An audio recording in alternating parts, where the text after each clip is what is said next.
بسم اللہ الرحمن الرحیم۔ ناظرین، MZ چینل کی جانب سے خوش آمدید۔ السلام علیکم۔ امید کرتے ہیں کہ آپ خیر و عافیت سے ہوں گے۔ اعوذ باللہ من الشیطان الرجیم۔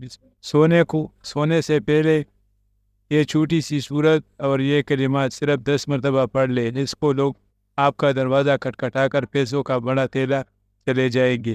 اگر آپ کو لگتا ہے کہ یہ جھوٹ ہے تو بے شک آزما کر دیکھ لو۔ آج کی بابرکت دن کے حوالے سے ایک بہت ہی خاص اور مجرب وظیفہ لے کر آپ کی خدمت میں حاضر ہوا ہوں، جو قرآن پاک کی چھوٹی سی صورت ہے، لیکن یہ تو کسی بھی دن عشاء کی نماز کے بعد پڑھ لے، ایک رات میں ختم ہو جائے گا۔ آج ایک دن میں پوری ہو جائے گی یہ وظیفہ۔ ناظرین، یہ کوئی بڑا وظیفہ نہیں اور نہ ہی کبھی آپ کو بڑے بڑے وظیفے دیتے ہی۔ یہ صرف ایک دن کا عمل ہے۔ عشاء کے بعد آپ نے اس عمل کو کر لینا ہے۔ انشاءاللہ اس وظیفے کا اثر آپ خود دیکھیں گے، دولت کے انبار لگ جائیں گے۔ نماز عشاء کے بعد آپ نے اس عمل کو کر لینا ہے۔ اس وظیفے کا اثر آپ لوگ خود دیکھیں گے۔ یہ پاک سورت مبارکہ بہت مشہور ہے، لیکن یہ وظیفہ عزت دل کے ساتھ آپ نے کرنا ہے۔ اس عمل کو اگر فقیر بھی سچے دل سے کرے گا تو وہ بھی اللہ کے فضل و کرم سے دولت پر بیٹھ کر راج کرے گا، کیونکہ اس وظیفے میں جو طاقت ہے خود جب وظیفہ دیکھے تو نظر آ جائیں گے۔ تو بہت کم لوگ بھی جانتے ہیں، جیسے ہم نے اپنے چینل پر بے شمار وظائف دیکھے ہیں، لیکن یہ جو عمل ہے، یہ جو وظیفہ ہے، یہ آپ کی ساری پریشانیوں کو ختم کر دے گا۔ آپ کے اوپر لاکھوں کروڑوں کا قرضہ ہے، انشاءاللہ دیکھتے ہی دیکھتے قرضے ادا ہو جائیں گے کہ اللہ تعالیٰ ایسے اسباب پیدا کریں گے جو آپ کے تمام قرضے، کروڑوں لاکھوں روپے کے قرضے جو ہے نا، ختم ہو جائیں گے۔ میرے بھائی اور بہنوں، اگر آپ کے پاس دولت کی کمی ہے یا آپ کرائے کے مکان میں رہتے ہیں اور سمجھ نہیں آتی کہ گھر کا خرچہ کیسے چلائے، کرایہ گھر کا کیسے ادا کیا جائے، کیونکہ آج کل مہنگائی اتنی زیادہ ہے کہ گھر میں رہتے ہیں آپ اور سوچتے ہیں کہ کس طرح گھر کا خرچہ چلائے۔ یہ ایک وقت کا کھانا بھی مشکل ہو گیا ہے۔ آج کل انسان بہت پریشانی میں زندگی بسر کر رہا ہے، اور انسان کو سکون صرف اللہ کے ذکر میں ملتا ہے۔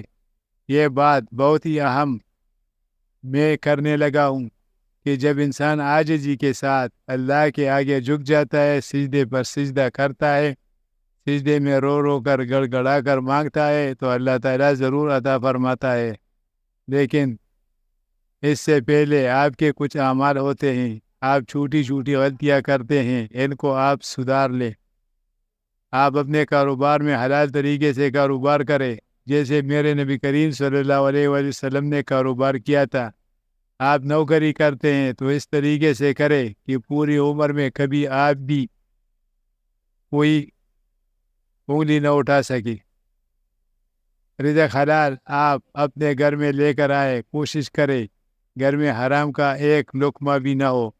ابھی اللہ سے مانگے اور اللہ پاک اس کی دعا کو رد کر دے، ایسا کبھی نہیں ہو سکتا۔ آپ اپنے معاشرے میں دیکھیں، آپ کسی بھی بندے سے پوچھ لیں، وہ چاہے لاکھوں بھی کماتا ہو اور اس کے 2-3 بچے ہوں گے، اسے آپ پوچھ لیں کہ جی کیا حال ہے، وہ غریبی کا رونا روئے گا، وہ کہے گا جی کہ بس مارے گئے، کسی بات کی سمجھ نہیں آ رہی ہے، خرچہ بہت ہو رہا ہے، پتہ نہیں دولت کہاں جاتی ہے۔ تو ناظرین کرام، یہ ساری نعمتیں جو ہیں، یہ ساری برکتیں جو ہیں، یہ حلال اور پاکیزہ روزی میں ہی پوشیدہ ہے۔ اللہ پاک کا ہر وقت اور ہر حال میں شکر ادا کرنی میں ہے۔ وہ کوشش کریں اللہ پاک کا شکر ادا کریں اور حلال اور پاکیزہ روزی کمائیں، پھر خود بھی دیکھیں، خود بھی کھائیں اور اپنے گھر والوں کو بھی پاکیزہ روزی ہی کھلائیں۔ انشاءاللہ پھر دیکھنا کہ آپ کے دن کیسے بدل جاتے ہیں، آپ کے وارے نیارے ہو جائیں گے۔ اگر آپ کے اوپر قرض ہے، آپ نے سود پر قرض لیا ہوا ہے، تو سب سے پہلے آپ اللہ پاک سے اپنے اس برے فعال کی معافی مانگے، کیونکہ سود تو اللہ تعالیٰ سے کھلا جنگ ہے، اور خود ہی سوچے کہ اللہ سے جنگ کون کر سکتا ہے۔ میرے بھائیوں اور بہنوں، جو بندہ اللہ پاک سے جنگ کرے گا تو وہ مارا جائے گا، وہ دنیا میں ہی ذلیل ہوگا اور آخرت میں بھی ذلیل ہوگا۔ تو آپ نے سب سے پہلے سود سے توبہ کرنی ہے، جھوٹ سے توبہ کرنی ہے، اور غیبت سے توبہ کرنی ہے، چغلی سے توبہ کرنی ہے، تمام بے حیائی اور برے کاموں سے سچی توبہ کرنی ہے۔ آپ اپنے قریبی ہمسائیوں اور رشتہ داروں سے قطع تعلق کی ہے، قطع تعلق کی چاہے کسی سے بھی ہو، فوراً جا کر ان سے معافی مانگے، چاہے کہ غلطی آپ کی ہے یا نہیں ہے۔ اور جب آپ اللہ پاک کے خالص رضا کے لیے کسی سے معافی مانگیں گے تو پھر آپ کا رتبہ بھی بڑا ہوگا، اور پھر دیکھنا کہ جلد ہی کیسے اللہ پاک آپ کے اوپر اپنا فضل و کرم کرے گا، آپ کے اوپر اللہ پاک اپنا کرم فرمائے گا۔ اپنے تمام رشتہ دار سے رشتہ توڑتا ہے تو اس کے باوجود بھی آپ نے جوڑنے کی کوشش کرنا ہے۔ یہ نہ دیکھو کہ اس نے کیا کہہ دیا، اس نے وہ کہہ دیا، اس نے سب کچھ کہہ دیا۔ ان سب باتوں کو چھوڑ دو اور آپ خود ہی ان سے معافی تلافی کر کے معاملہ رفع دفع کر دو، اور انہیں اللہ اور اس کے حبیب محمد صلی اللہ علیہ وآلہ وسلم کی رضا کی حاصل کرنے کے لیے ہی منا لو۔ اللہ رب العزت کے حبیب صلی اللہ علیہ وآلہ وسلم نے اپنے امتیوں کے لیے کئی طرح سے رحمتوں، فضیلتوں اور وسعتوں کے دروازے کھولے ہیں۔ احادیث مبارکہ کا مطالعہ کرنے سے پتہ چلتا ہے کہ بظاہر چھوٹی چھوٹی نیکیوں پر بڑے بڑے اجر و ثواب کی بشارتیں ہیں۔ اس طرح کئی ایسے اعمال بھی ارشاد فرمائے گئے کہ جن کا ثواب تو ہے ہی، ساتھ ہی رزق میں وسعت اور برکت اور کشادگی بھی ملتی ہے۔ اس طرح بہت علماء کرام کے نزدیک قرآن پاک کی ایک چھوٹی سی سورت تھی، اگر اس کو بتائے گئے طریقے کے مطابق پڑھ لے تو اللہ کے فضل و کرم سے آپ کو دولت بھی ملے گی، یعنی کہ اللہ پاک آپ کے لیے رزق کے ایسے ایسے اسباب پیدا کر دے گا کہ آپ کی ہر پریشانی دور ہو جائے گی اور ہر خواہش پوری ہوتی چلی جائے گی۔ ان کے کمالات دے کر آپ خود لوگ بھی حیران رہ جاؤ گے۔ غیب سے دولت والے ہاتھ آپ کے پاس آ جائیں گے۔ ناظرین کرام، اللہ پاک جب بھی اپنا فضل و کرم کرتا ہے تو انسان کی عقل دنگ رہ جاتی ہے، اور معجزے کرنے والی ذات تو صرف اللہ تعالیٰ کی ہے۔ بس ہمیں تو اس کی عطا کردہ ہر نعمت کی شکر ادا کرنا چاہیے۔ ناظرین کرام، دنیا میں ہر انسان یہی چاہتا ہے کہ اس کے رزق میں کبھی کمی نہ آئے۔ اگر اسے وافر مل رہا ہوتا تب بھی اس میں اضافے کی کوشش میں لگا رہتا ہے۔ ایسے میں وہ لوگ جنہیں تنگی رزق کا سامنا ہوتا ہے وہ بھی اس تنگ دستی اور تنگ عدو میں لگے ہوتے ہیں، لیکن ان کی امید پر نہیں آتی۔ جن کی روزی میں تنگی ہو اور وہ چاہتے ہیں کہ خزانہ غیب سے ان کی مدد ہوتی رہے، تو میرے دوستوں، میرے بزرگوں، میرے بھائی اور بہنوں، یہ مجرب وظیفہ رزق اور دولت کے لیے جو آج آپ کو ویڈیو میں بتایا جائے گا، یا یقین مانے کہ اس وظیفے کو پڑھنے والا کبھی ایسا نہیں ہوا کہ اس کی زندگی میں پوری طور پر پیسہ نہ آیا ہو، پوری طور پر دولت، پوری طور پر اس کو رزق نہ ملا ہو۔ ناظرین کرام، اللہ پاک کی ذات پر یقین کرتے ہوئے آپ تمام دوست و احباب یہ وظیفہ لازمی کیجیے گا۔ اپنے مشکل دنوں میں، آپ اپنے پریشانیوں کے دنوں میں اس وظیفے کو لازمی پڑھیے گا۔ بڑی سے بڑی آپ کی حاجت ہو، بڑی سے بڑی مرادیں ہو، بیماریاں ہو، دکھ ہو، پریشانی ہو، بے اولادی ہو، رزق بند ہو چکا ہو، کاروبار بالکل نہ ہو، تو یہ وظیفہ آپ لوگ ایک مرتبہ ضرور کر کے دیکھیے گا۔ کالے جادو، برے اثرات، تعویذات، خاص دنیاوی حادثات، نظر بد آپ کے قریب بھی نہیں آئے گا۔ انشاءاللہ کاروبار، ناکامیاں، گھریلو تنگ دستی، رزق کی بندش، قرض، سفر میں رکاوٹ جیسے معاملات سے بھی آپ محفوظ رہیں گے۔ گھریلو ناچائیاں، میاں بیوی کی ناچائیاں، طلاق کے معاملات، بیٹیوں کی شادیاں کے معاملات بھی اللہ کے رحمت سے حل ہوں گے۔ جنات، اسیب، بدروح بھی اللہ کی رحمت سے آپ کے قریب نہ پٹکے گا۔ ہر پریشانی سے آپ کو انشاءاللہ پوری طور پر چھٹکارا مل جائے گا۔ اگر قرضدار پریشان کر رہے ہیں تو اس کے لیے بھی یہ وظیفہ آپ لوگ لازمی کر لیجئے گا۔ بے حد آسان سا وظیفہ ہے۔ اپنی حاجتوں کو، اپنی پریشانیوں کو، جو آپ کے مسئلے ہیں، اس کی نیت کیجئے گا۔ دل میں یہ نیت کر رکھیے گا کہ میں فلاں مقصد کے لیے، فلاں حاجت کے لیے یہ وظیفہ پڑھ رہا ہوں، میری یہ حاجت پوری ہو جائے گی۔ پھر آپ لوگ یہ وظیفہ کر لیجئے گا۔ اس وظیفے کا جو وقت ہے ناظرین، دن جو آپ کو اس وظیفے کا کرنا ہے، تو آپ تمام دوست احباب جب آپ کے سامنے یہ ویڈیو آ جائے، آپ ویڈیو مکمل دیکھ لیں، وظیفے کو سمجھ لیں کہ کس طریقے سے کرنا ہے. اپنے معاشی حالات کو بدلنے کے لیے، اپنی مشکلات کو ختم کرنے کے لیے اگر 8-10 منٹ نکال سکتے ہیں اور یہ ویڈیو مکمل دیکھ سکتے ہیں، تو ناظرین آپ لوگ لازمی یہ وظیفہ کیجیے گا. ناظرین اب میں آپ تمام لوگوں کو وہ مجرب وظیفہ بتانے لگا ہوں، اور یہ اتنا مجرب وظیفہ ہے کہ آپ لوگ جس ترتیب سے میں آپ کو بتاؤں گا، وہ ایک مرتبہ پڑھنے سے آپ کو پیدا خود نظر آئے گا. ناظرین کرام، کئی دفعہ زندگی میں ایسے حالات پیدا ہو جاتے ہیں، ایسے مراحل بھی درپیش ہوتے ہیں کہ انسان کہتا ہے کہ میں تک چکا ہوں، اور تک حالات میں اپنے چاروں طرف پہ گھیر لیا ہے. تو میں ان سے بھی یہی کہتا ہوں کہ کبھی بھی اللہ کی رحمت سے ناامید نہ ہو. اللہ پاک وہاں سے بھی راستے بناتا ہے جہاں سے انسان سوچتا بھی نہیں ہے. اور ہمارے پاس چاہے کچھ بھی ہے یا نہیں، ہمارے کوئی اعمال ہے یا نہیں، لیکن ہمارے پاس جو سب سے بڑی طاقت ہے وہ ہے دعا.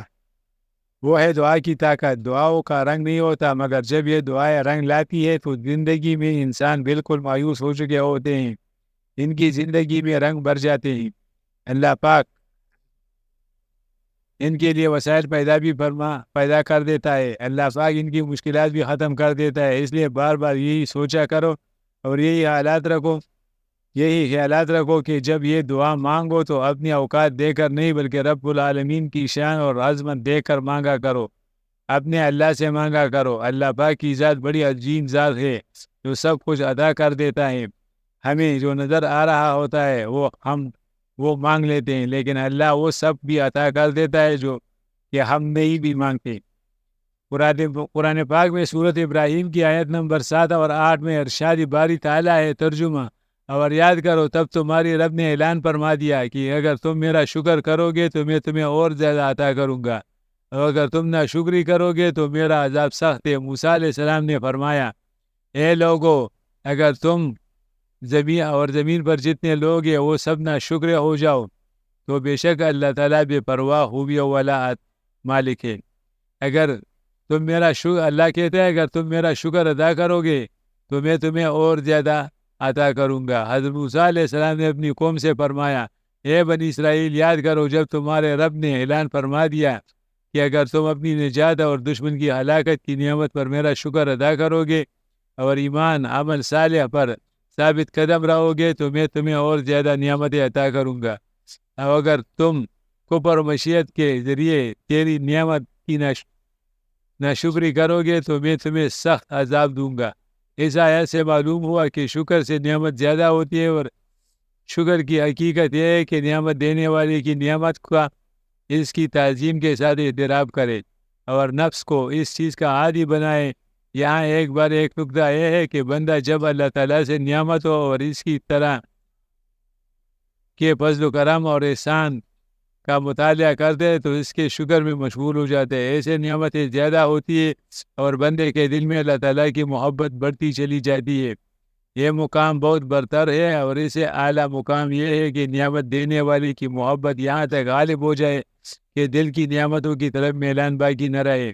یہ مقام صدیقوں کا ہے. حضرت عبداللہ بن مسعود رضی اللہ تعالیٰ عنہ سے روایت ہے، سرکار دو عالم صلی اللہ علیہ وآلہ وسلم نے ارشاد فرمایا: جیسے شکر کرنے کی توفیق ملی اور نعمت کی زیادتی سے محروم نہ ہوگا، کیونکہ اللہ تعالیٰ نے ارشاد فرمایا، یعنی اگر تم میرا شکر ادا کرو گے تو میں تمہیں اور زیادہ عطا کروں گا.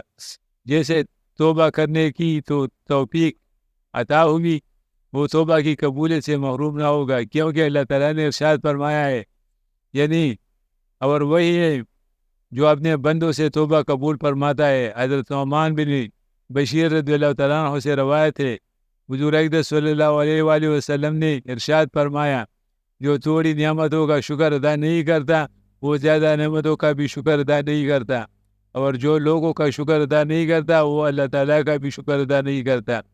اور اللہ تعالیٰ کے نعمتوں کو بیان کرنا شکر ہے اور انہیں بیان نہ کرنا ناشکری ہے. حضرت حسن رضی اللہ تعالیٰ عنہ فرماتے ہیں، مجھے یہ حدیث پہنچی ہے کہ اللہ تعالیٰ جب کسی انسان کو نعمت عطا فرماتا ہے تو ان سے شکر ادا کرنے کا مطالبہ فرماتا ہے. جب وہ شکر کرے تو اللہ تعالیٰ ان کی نعمتوں کو زیادہ کرنے پر قادر ہے، اور جو نہ شکری کرتا ہے اس کی نعمت کو ان پر عذاب بنا دیتا ہے۔ اللہ تعالیٰ اپنے فضل سے ہمیں کثرت کے ساتھ اپنا ذکر اور شکر کرنے کی توفیق عطا فرما دے، اور اپنی نعمتوں کی ناشکری کرنے سے محفوظ فرمائے، آمین۔ اللہ پاک فرماتا ہے کہ تم میرا شکر کرو گے تو ایمان و عمل پر ثابت قدم رہو گے تو میں تمہیں اور زیادہ نعمتیں عطا کروں گا، اگر کفر و مشیت کے ساتھ میری نعمت کی ناشکری کرو گے تو میں تمہیں سخت عذاب دوں گا۔ معلوم ہوا کہ یہ جو لوگ شکر ادا کرتے ہیں پھر ان کو نہ ختم ہونے والے دولت ملتی ہے، ایسی خوشی جو کبھی ختم نہیں ہوتی، یعنی کہ ان کے آنے والی نسلوں سے بھی وہ دولت ختم نہیں ہوتی۔ اللہ تعالیٰ نے انسان کو بے شمار نعمتوں سے نوازا ہے، اگر وہ ان نعمتوں کا شمار بھی کرنا چاہے تو وہ نہیں کر سکتا۔ آیات مبارکہ سے یہ معلوم ہوا ہے کہ جب انسان اللہ تعالیٰ سے کوئی چیز طلب کرتے ہیں تو اس کو اللہ تعالیٰ جہاں وہ چیز عطا فرما دیتے ہیں وہیں پر انسان کے بغیر مانگے بھی اللہ نے بے شمار نعمتیں عطا کی ہیں، لیکن ان نعمتوں کے حصول کے باوجود انسانوں کی بڑی تعداد ظلم کی جانب چلتے ہیں۔ سب کو اللہ تعالیٰ نے بے شمار نعمتیں عطا فرمائی ہے، لیکن ان نعمتوں کے حصول کے باوجود انسان کی بڑی تعداد ظلم ناشکری کے راستے پر ہی چلتی رہتی ہے۔ وقت کی نزاکت کو مد نظر رکھتے ہوئے وظیفے کی جانب چلتے ہیں تو آج کا جو وظیفہ ہے اس کی ترتیب آپ اچھے طریقے سے ذرا سمجھ لیجئے، اور میری باتوں پر آپ نے عمل بھی کرنا ہے، اور اس وظیفے کو آپ نے اپنے دوستوں کے ساتھ، رشتہ داروں کے ساتھ لازمی شیئر کرنا ہے۔ یہ بھی ایک صدقہ جاریہ ہوگا۔ کسی ایک بندے نے بھی اس بات پر عمل کر لیا تو اس کا اجر آپ کو بھی ملے گا۔ آپ نے کوئی بھی نماز ادا کر لینی ہے، آپ نے کوشش کرنی ہے کہ وہیں پر بیٹھ جائے۔ مردوں نے کوشش کرنی ہے کہ وہ مسجد میں جائے اور جماعت کے ساتھ نماز ادا کرے، عورتوں نے گھر میں ہی نماز ادا کرنی ہے۔ نماز کے بعد اگر آپ کو وقت نہیں ملتا، آپ نے کہیں پہ جانا ہے تو آپ عشاء کی نماز کے بعد سونے سے پہلے بھی اس وظیفے کو کر سکتے ہیں، کوئی ایسی پابندی نہیں ہے۔ آپ نے سب سے پہلے ایک مرتبہ اعوذ باللہ من الشیطان الرجیم پڑھنا ہے، پھر ایک مرتبہ بسم اللہ الرحمن الرحیم پڑھ لینا ہے۔ اس کے بعد آپ نے نبی کریم صلی اللہ علیہ وآلہ وسلم پر 7 مرتبہ درود پاک پڑھ لینا ہے۔ ایک بار میرے ساتھ بھی دہرا لے، اللہم صلی علی محمد وعلی آل محمد کما صلیت علی ابراہیم وعلی آل ابراہیم انک حمید مجید، اللہم بارک علی محمد وعلی آل محمد کما بارکت علی ابراہیم وعلی آل ابراہیم انک حمید مجید۔ درود ابراہیمی کی فضیلت زیادہ ہے۔ اس کے بعد آپ نے ایک چھوٹی سی سورت مبارکہ ہے، سورت الم نشرح لک، بہت ہی پیاری سورت ہے، بہت ہی مبارک سورت ہے، قرآن پاک کے 30ویں پارے میں موجود ہے، بہت ہی مختصر اور جامع سورت ہے۔ آپ نے صرف 21 مرتبہ سورت الم نشرح پڑھی ہے۔ بسم اللہ الرحمن الرحیم، علم نشرح لک صدرک ووضعنا عنک وزرک الذی انقض ظہرک ورفعنا لک ذکرک فإن مع العسر یسرا إن مع العسر یسرا فإذا فرغت فانصب وإلی ربک فارغب۔ یہ پوری سورت علم نشرح کا اگر زبانی یاد نہیں تو آپ موبائل سے بھی دیکھ کر پڑھ سکتے ہیں، آپ قرآن پاک سے دیکھ کر پڑھ سکتے ہیں۔ اس کے بعد یہ کلمات 100 مرتبہ سبحان اللہ و بحمدی، سبحان اللہ العظیم و بحمدی، استغفر اللہ، سبحان اللہ و بحمدی، سبحان اللہ العظیم و بحمدی، استغفر اللہ، سبحان اللہ و بحمدی، سبحان اللہ العظیم و بحمدی، استغفر اللہ۔ یہ کلمات 100 مرتبہ پڑھنی ہے۔ روایت ہے کہ کسی نے حضرت امام موسیٰ کاظم رضی اللہ تعالیٰ عنہ سے اپنے کاموں کے بند ہونے کی شکایت کی اور کہا کہ جو کام کرتا ہوں اس میں پیدا نہیں ہوتا، تو آپ رضی اللہ تعالیٰ عنہ نے فرمایا کہ صبح نماز فجر کے بعد 100 مرتبہ یہ دعا پڑھ لیا کرو، انشاءاللہ تمہارے لیے غیب سے مدد پہنچے گی۔ آپ بھی یہ وظیفہ سے پڑھنا شروع کر دیں، آپ کے دن بدل جائیں گے۔ کوئی بھی مشکل ہو، جو بھی پریشانی ہو، آپ نے اس وظیفے کو کر لینا ہے۔ اس وظیفے کی طاقت اتنی زیادہ ہے کہ آپ خود حیران رہ جائیں گے، اتنی دولت آپ کے پاس آ جائے گی کہ آپ کو سمجھ نہیں آئے گا۔ کہ کہاں رکھوں اور کہاں خرچ کروں۔ اس کے بعد آپ نے 7 مرتبہ درود پڑھ لینا ہے، وہی درود جو پہلے پڑھ چکے ہیں، یعنی درود ابراہیمی۔ درود پڑھنے کے بعد آپ نے اللہ پاک سے دعا مانگ لینی ہے۔ ناظرین کرام، جب بھی اللہ سے مانگے صرف برکت والا رزق مانگے، سکون والا رزق مانگے۔ اسے نہ صرف آپ کے گھر میں خوشحالی رہے گی بلکہ آپس میں پیار و محبت بڑھے گا۔ ہر بندہ زیادہ سے زیادہ پیسے کمانے کے چکروں میں بہت راستے اختیار کر لیتے ہیں، تو کوشش کرے آپ نے مختصر راستہ اختیار نہیں کرنا، صرف رزق حلال کمانا ہے، محنت کرنی ہے۔ اس سے اللہ پاک آپ کے اوپر برکت برسانا شروع کر دے گا۔ اور کوئی بھی وظیفہ نماز کے بغیر مکمل نہیں ہوتا۔ آپ نے 5 وقت کی نماز لازمی ادا کرنی ہے اور حسب توفیق صدقہ بھی دینا ہے۔ ناظرین، کومنٹ باکس میں اللہ تعالیٰ کے 99 ناموں میں سے ایک نام ضرور ٹائپ کریں، اور مزید اس طرح کی ویڈیوز دیکھنے کے لیے اس چینل کو سبسکرائب کریں۔ اللہ تعالیٰ ہم سب کے حامی اور ناصر۔ اللہ حافظ۔